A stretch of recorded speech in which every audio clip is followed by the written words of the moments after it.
आंथ' बर'फ्रा माइ गानखौनो मोनाङो मानो आं बे समावहाय उपेन्द्र बायदिसो बुंबाय दंमोन आं दा आङो उपेन्द्रनि फार्स्ट माबाखौसो आं बुंग्रोनो सानदों बिथाङा दतमानि बरागारि गामियावहाय निखावरि नखराव 1956नि मार्च मासनि 31 अक्ट'आव बिथाङा जोनोम मोनोमोन एबा जोनोम जादोंमोन आरो बिथाङा दिनैनि सानाव नङा बिथाङा रुंसारि जादों आरो बेखायनो रुंसारि जायैनि सिगाङावहाय बिथां ब्रह्मखौ जों मा खालामामोन आरो ब्रह्मआ मा जोंनि थाखाय बेवहाय रायजो राजा एबा बर' माहारिनि थाखाय एबा ट्राइबेल माहारिनि थाखाय मा बिहोमा गालांखो आं बेनि सायाव एसे सुंद'यै ब्लाव बुंनो थाङो आरोखि दा आं गिबियावनो ब्रह्मनि बड'फा ब्रह्मनि बाथ्राखौ आं बुंनो थांसै इडुकेसन साइडनिफ्राय बिथाङा गिबियावनो फकिराग्राम नि मोनसे आश्रमनिफ्राय बिथाङा फार्स्ट डिभिजन मेट्रिक पास खालामनो हादोंमोन बेनि उनाव बिथाङा कटन कलेजाव एडमिसन मोनो कटन कलेजाव बिथाङा साइन्सआव फरायदोंमोन फिजिक्सआवहाय बेवहाय BSc first class second pass खालामो बिथाङा बेनि उनावनो बिथाङा गुवाहाटी इउनिभार्सिटियावहाय फिजिक्सआव माने बिथाङा एडमिसन मोनो MSc फरायनो थाखाय आरो बिथाङा BSc पास खालामनाय समाव बिथाङा इनकाम टेक्स इन्सपेक्टरनिबो माने माबा मोननायबो साख्रि दा बे समनि डिरेक्टरा जाबाय मिजोरामनि एक्स चिफ मिनिस्टार ब्रिगेडियार T साइल'नि बिहामजोमोन आं नामखौ बावबाय दा उपेन्द्रया बिथांनि आन्दारावनो इनकाम टेक्स इन्सपेक्टर हिसाबै गुवाहाटीयावनो खामानि मावनो जायगा मोनदोंमोन आरो बिदिनो सम जोङो उपेन्द्रजों बहुत समाय रायज्लायोमोन जे माब्रैनो माने साख्रिफ्रालाय बा माब्रै मावाबानो जाया थांबाय थानांगौ बिदि होनोमोन आरो उपेन्द्रनि बे BSc पास खालामनाय सार्टिफिकेटखौ कनकेश्वर रुंसारि कनकेश्वर नार्जारिया फाथाखाथानि बे हाइ स्कुलावहाय बेखौ माबा दिन्थिनानै एपइन्टमेन्ट होनानै बेनि फैसाजोंनो थारमाने बे स्कुलनि माखासे खामानिखौ मावनो हादोंमोन आरो दा बे मोनसे बाथ्रा बिथाङा बिथांनि जिथु साख्रि लाइफ बे साख्रि लाइफआ खोब खम समनि थाखाय जादोंमोन मानि थाखाय माने बिदि जोंबो उपेन्द्रनि सायाव जोंबो माने मोनसे नोजोर लाखिबाय थादोंमोन मानोना 1986आवहाय जोंनि कनफारेन्स जागोन बे समनि लिडारफ्रा जाबाय जोंनियासो रौतानि परेन बसुमतारिया आफादगिरिमोन आबसुनि सानसुमा कुंकुम बसुमतारिया सेक्रेटारिमोन दा बिथांमोननि टार्मसा 86आव जोबगोन 1986आव आरो बेखौ जों परेनबा जोंनि दरं जिल्ला आबसुआव जों ज' जानानै सावरायबाय मोनसे बाथ्रा परेनबा जों एबा कनफारेन्सखौ रौतायाव लानोसै आदसा रौतायाव लायोब्ला बे रौतानि कनफारेन्सखौ मा होननानै बुंगोन बुंबाय आरो हिस्ट्रि कनफारेन्स जानांगोन आंबाय हिस्ट्रि कनफारेन्स जागोन मानोना बे कनफारेन्सनिफ्रायनो जोंनि बर' हारिनि इयुननि बाथ्राफोरखौ जों साननाय जागोन आरो जों मा खालामबा बर' हारिखौ जों दाफुंनो हागोन बेखौ जों साननाय जागोन आंबाय बेनि उनाव बिदिब्लालाय मा खालामनो होनबा नोंसोर लायनो हागोनब्रा फरायदा क'क्राझारजों आं सावरायखांबाय खेबसे होननानै क'क्राझार आबसुजों सावरायखांबाय क'क्राझार आबसुनि प्रेसिडेन्ट सेक्रेटारि उजि ब्रह्म दावराव देखेब आरो बिसोर सोमला बसुमतारी मोनजों सावरायखांबाय जोङो मा होनना बुङो जों दरंजों आरो क'क्राझारजों थिग थाब्लानो बे आन्दलन जागोन जों खालामनो हागोन नांबाय आरो बे PTCखौ बारगोन UTNL बारगोनांबाय नंगौना बिदि आरो बिदिब्ला सासे स्ट्रं लिडारशिप लानो हानाय मानसि नांगोन नङा ना लिडार सासे सायख'नांगोन बिदि मोनायाव आं बुंबाय फरायनांगौसो आरो क'क्राझारावबो आं बुंबाय बेयावथो उपेन्द्रया अप'ज खालामनो हागौ खिन्थु बेखौ एप्रुभ खालामनायखौ कनभिन्स खालामनायनि दायित्वखौ आं लागोन दे आं गुवाहाटीयाव सानफ्रोमबो थांबाय थायो फ्रायनो सप्तायाव खेबथाम थांबाय थाङो आदाखौ लोगो मोनबाय थायो आं रायज्लायनो दा बिदिनो सानसेखालि आङो बे इनकाम टेक्स इन्सपेक्टर अफिसाव हाबहैबाय आङो हाबनानै आदाखौ लोगो मोनबाय औ मालै मा मानो फैखो नोंलाय ओइ नोंखौनो खबरानो फैदों आं थ' साहा लोंहैनाय जाबाय सानै थांनानै साहा लोंबाय साहा लोंनायाव उपेन्द्रखौ फार्स्टआव बुंबाय एबार जथुम मेला माबा जागोनलै रौतायाव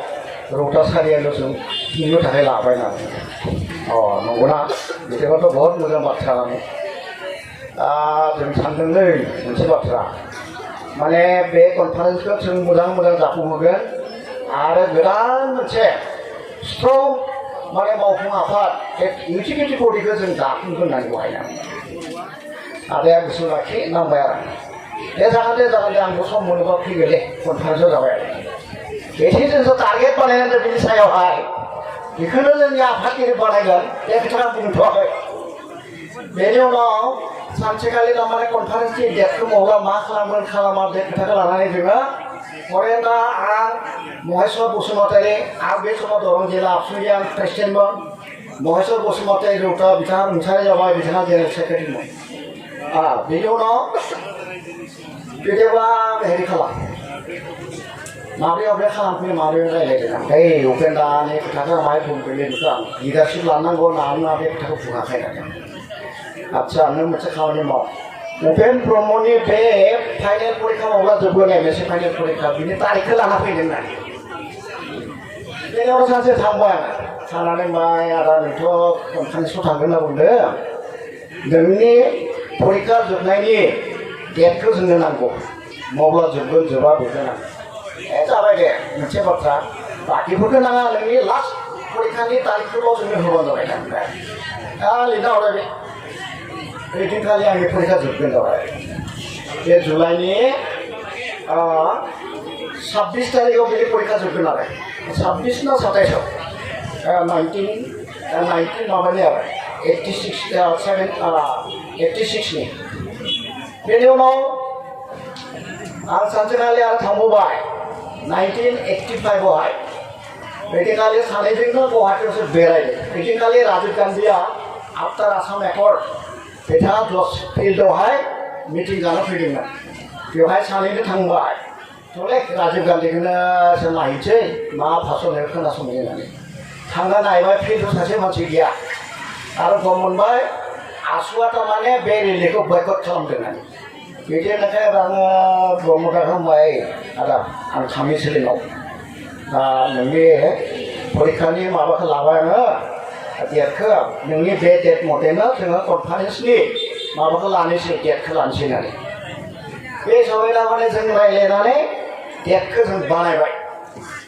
माने जुलाइनि 27, 28, 29, 31 जुलाइ खालामबाय जों खालामनानै उनाव आङो थांफिनबाय गुवाहाटीयावहाय थांनानै उपेन्द्रखौ बुंबाय ओइ मोनसे खोथा जाबाय नामा आदा नों खिन्थु अफिस खालामनो मोननाय नङालै मानिलै माखौ मा अफिस खालामनाय खोथालै नामा नों एबार लिडारशिपखौ लानांसिगोनलै बुंबाय आरो आबसुनि लिडारशिपखौ ला आरो नोंखौ लानानै जोङो बड'लेण्डनि माने सेपारेट स्टेटनि मुभमेन्टखौ जों खालामो सेपारेट स्टेटनि मुभमेन्टखौ आं माने लानानै खालामनो आंनि न'खरनि अबस्थाया मा नों मिथिना नांबाय नोंनि न'खरनि खोथायाथ' बेलेग जों मिथिखायो नोंनि न'खराबो आंनि न'खर एखे आहाबो जेबो गैया आंहाबो जेबो गैया दा आं साख्रि मोनसे मोनहांदों बोसोरसेयानो जाबावाखै नै आंनि साख्रिखौ जानोसै बिदिखौ होनसैलाय नङा नों थेवबो नों माने हेरि खालामदो नोङो गोसोखौ थिग खालामदो जों हले नोंनि सायावनो बेस्ट खालामनाय दंबाय थिग देनोसै आं माइ साननानै नायनाय जाबाय आरो बेनि उनाव रौतायाव फैबाय रायज्लायना फरेन नांगौखौ आं रायज्लायनानै बुंबाय बै मानसिया हले सिगार जाहांजां जाबायलै होनना बुंदां लागोन बायदि मोनदों बेखौ बेनिफ्राय थांनानै आङो सानसे इउनिभार्सिटि लोगो हमहैलायबाय आं बेखौ आरो बे इउनिभार्सिटि थांनानै लोगो हमनायाव आंखौ बुंबाय मा दिनै थांनायालाय बावनो थादो नों हरदो बेनिफ्राय केन्टिनावहाय नों थांनो जानाय लोंनो खालाम आरो बेवहाय शेखर ब्रह्मखौ लोगो मोनगोन बेनो जानाय लोंनो बेबस्था खालामनानै जाबाय आरोखि शेखर ब्रह्मआ बड'लेण्ड इउनिभार्सिटिनि माबामोन रेजिस्ट्रारमोन बेनिफ्राय आंखौ हर लाखिबाय लाखिनानै बे होनबाय दिनै नों थांदो आंहा गाबोन परिखा दङ बे परिखाखौ फोजोबनानैनो आंखौ रौतायाव डिरेक्ट थांनो नांबाय नंगौथ' नांबाय नंगौले नोंसोर आंखौ जाबाय आंखौ फोजोबनोसै आरो सोलाय फोजोबालाय नों थिग थाबा जाबाय ना नांबाय जों दङना नोंखौ उनावहाय बिदि खालामनाय जोङो कनफारेन्सखौ 27 जुलाइनिफ्राय जोंनि जिल्लानि कनफारेन्सखौ जों खालामग्रोबाय 28निफ्राय सेन्ट्रेल अडिटखौ जों खालामबाय आरो उपेन्द्रा मोनसे खोथा बुंखानाय बे जथुम्मानि डेलिगेट हाउसआव मोनसे डिसिसन खिन्थु 1 नम्बर लाखा बे मा जागोन पलिटिकेल सेल्फ डिटारमिनेसन बेखौ रिजलिउसन हिसाबै एडप्ट खालामबाय सेपारेट स्टेटआ बेयावनो फैगोन नांगोन आरो बेयाव खिन्थु मोनसे बाथ्रा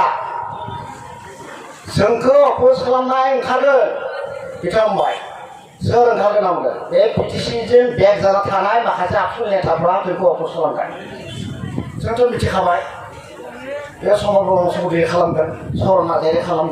खालामबा जोंनि बे बर' साहित्य सभानि बे समाव बिहु सारा भाइस प्रेसिडेन्टमोन ना जेनेरेल सेक्रेटारि मिथिला बे सारमोना ज' जानानै अपोज खालामगोन बिसोरजों लोगोसे थाफागोन आं बेनिफ्रायथ' परिखा हानानै उपेन्द्रायाथ' फैबायानोसै रौतायाव सफैबाय जों बिदि माने डेलिगेट मिटिंखि खालामबाय थाबाय उपेन्द्राखौ जों बेलेग जायगायाव माने माबा खालामना दोनबाय थानायनि बेबस्था खालामना होबाय आरो बेखौ लास्ट दे खालिसो जाय दिनखालि जों माने बडि दागोन ओइदिनखालिसो फुङाव बेखौ लाना फैनाय जाबाय आरो बेनिफ्राय जेब्ला जों बे पलिटिकेल सेल्फ डिटारमिनेसननि जिथु डिसिसन लाबाय बेखौ लानाय लोगो लोगोनो हाउसआ बिराद गुदुं जाबाय बिसोरथ' नीरेन सैनारि गंगाधर रामसियारि बिसोरथ' एखे अपोज खालामनानै हाला सिला खालामबाय जों अब्ला दरं जिल्ला आबसुनिफ्राय बुंबाय मा दरजाफोरखौ फांथेजोब फांथेजोब आरो रावखौ बेयाव माने ओंखारनो मोनामोन जों बाय नोंथांमोना जुदि थांनोबा मोजां थाङाब्ला हाला सिला दा खालामनांगौ बेनिफ्राय होनबाय नङा जों थांनोसै जों बे पलिटिकेल सेल्फ डिटारमिनेसननि बे माबायावहाय रिजलिउसनाव जों गैया जाबाय दा बेयाव थाङा होनालै दरजा खेङाबो बिसोर थांनो होदों बेनि उनाव बिसोर थांबाय हरजों हरनो बिसोरो थांजोब्बाय नलबारि बरपेटा बे मोननै डिस्ट्रिक्टआ ओंखारलांबाय आरो बिसोरखौ थांनाय खोनानाय लोगो लोगोनो समर ब्रह्म चौधुरि सरन नार्जारि बिहुराम बर' जितेन चौधुरिनि न'निफ्राय ओंखारजोबलांबाय खारजोबबाय दा बिनि अखानायैनो मा जाबाय जों बडिखौ दाबाय 7टा बाजियाव जों बडिखौ दादो उपेन ब्रह्मखौ जों आफादगिरि बानायबाय गोदान माने मावथि आफादनि बै समनि मावथि आफादनि आरो थांथ' नाङा जोंहा हाबाफारिया एसे बयखौबो जिराय गाहाय नेहाथारिखौ जोंनि दरं जिल्लानिनो रौतानि रबिराम ब्रह्मखौ जोङो सायख'नायसै बेबायदिनो स्पिकारखौ जोङो लानायसै बालिराम बर'खौ आरो बेबायदिनो नांगौ रोखोमनि बिबानफोरखौ जोङो सायख'नानै लाबाय आरो रिजार्भ दोनबाय सोरनि थाखाय नलबारि आरो बरपेटाफोरनि थाखाय जोङो भाइस प्रेसिडेन्ट एसिस्टेन्ट सेक्रेटारिनि बिबानफोरखौ जोङो दोनथ'नायसै बेनि उनाव बडिया थारमाने दाखांनायनि उनाव जोंथ' आफाद मिटिं खालामबाय बेनिफ्राय उपेन ब्रह्मआ ओइदिनखालिनो बुंबाय बे सप्तानि गेजेराव तारिखखौ बावबाय गुवाहाटीनि बे रेस्ट हाउसआव मोनसे जों गोदान आफाद दानाय जागोन आरो बेवहायनो माखासे रिजलिउसनफोरखौ जों बे एडप्ट खालामनानै लानाय जागोन आरो बेनि उनाव जाबाय बिथाङा बेवहायनो जोंनि भलन्टियार फर्सखौ दाखानाय जागोन एडप्ट लाबोदों बेवहाय मा खालामबाय 50 चार्टार अफ डिमान्ड बेखौ एडप्ट खालामनाय जाबाय आरो बेनिफ्राय भलन्टियार फर्सखौ एडप्ट हिसाबै ट्राइबेल एसोसिएसन दानाय जाबाय आरो बे समनि एडप्ट कमिटिनि चेयारमेना जाबाय डक्टर फुकन बर'मोन आरो कनभेनारा क'क्राझारनि सनाराम बाग्लारिमोन एसिस्टेन्ट कनभेनारा गसाइगाव कलेजनि लेक्सारार आइजाक बसुमतारी आरो दरंनिफ्राय आंखौ होबाय सासे आंखौबो एसिस्टेन्ट कनभेनार हिसाबै होनायसै बेनि उनावनो लासै आफादखौ जोङो डिस्ट्रिक्टै दाफुंनायसै आरो सेन्ट्रेल कमिटिखौबो जोङो दाफुंना लानायसै